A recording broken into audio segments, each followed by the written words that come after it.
Foreign Minister, what about Edward Snowden and what you have learned from the leaks of this NSA contractor? The expose after expose of surveillance inside the United States and outside. Edward Snowden le abrió los ojos al mundo. Edward Snowden opened the eyes of the world respecto a un delito internacional. To an international crime. El haber espiado a todos los países del mundo por parte de la Oficina de Inteligencia, la NSA en Estados Unidos. NSA spying on the whole world. Significa haber violado las leyes internacionales. And that's a violation of international law. Y además de eso, haber violado la and confianza furthermore, it doesn't just violate international law, it violates international trust. Ya no solamente en lo que Estados Unidos llama sus amigos y sus enemigos. Not just of one's friends and enemies, as ya you de por say. sí es grave, porque en el mundo And no that hay in and of amigos y itself enemigos. is grave. In the world, there are not countries that are friends and countries that are enemies. We all deserve respect. En ese mismo lenguaje del gobierno norteamericano. And shouldn't be categorized as such. But in the rhetoric of the U.S. government, not even the U.S. government's so-called friends were respected. They wanted to know absolutely everything that was going on. De tal manera que la denuncia que presentó Snowden, what Snowden denounced, this is very useful.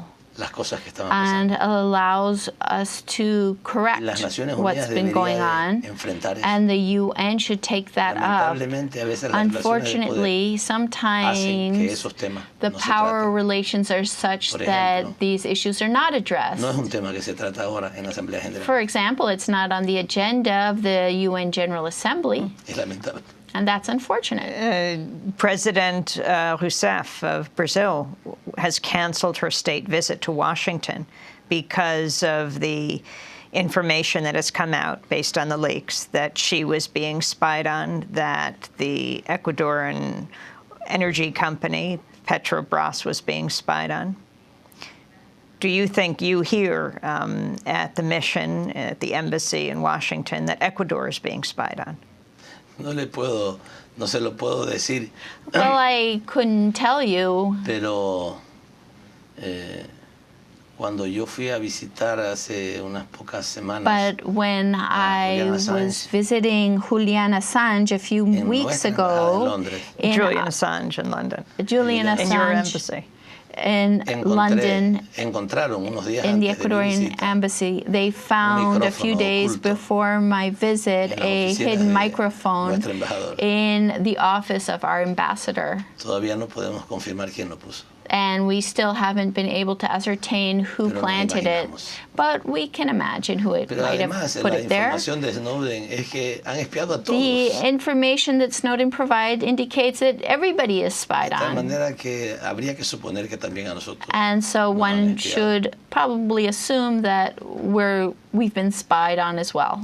Venezuela has offered Edward Snowden political asylum. Is Ecuador weighing this? Like you have Julian Assange. Nosotros somos un país muy soberano.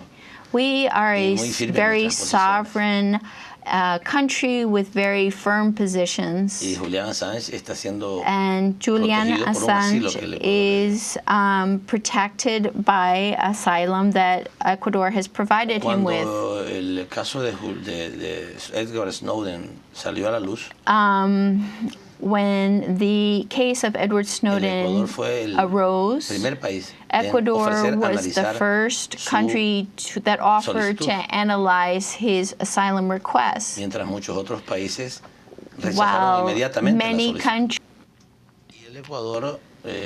consideró que era conveniente no presentarse solo en considered that it was best not to be alone in this fight. Because it's a very difficult, sticky matter, given the political landscape of the world. Y no podemos digamos, and we can't desatenderla.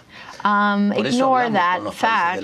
That's why we spoke with the ALBA countries, and we addressed the issue of Snowden, and we told them that we thought that it was important that other countries also offer a possible asylum to him. And because of that, Venezuela, Nicaragua, and Bolivia offered asylum to him directly, and we thought that was good because Ecuador can't carry the weight of all these issues as if we were a very powerful country. That's not the case. That's why we're pleased that these other countries have offered asylum and made that decision so that they don't gang up on us.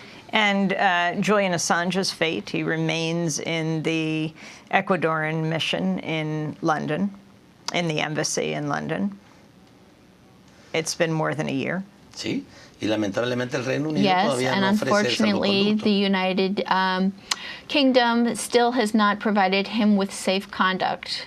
I've spoken a number of times with William Hague, y le hemos ofrecido and we've also la información provided him with the legal arguments which don't just allow the United Kingdom but actually compel and force the United Kingdom to provide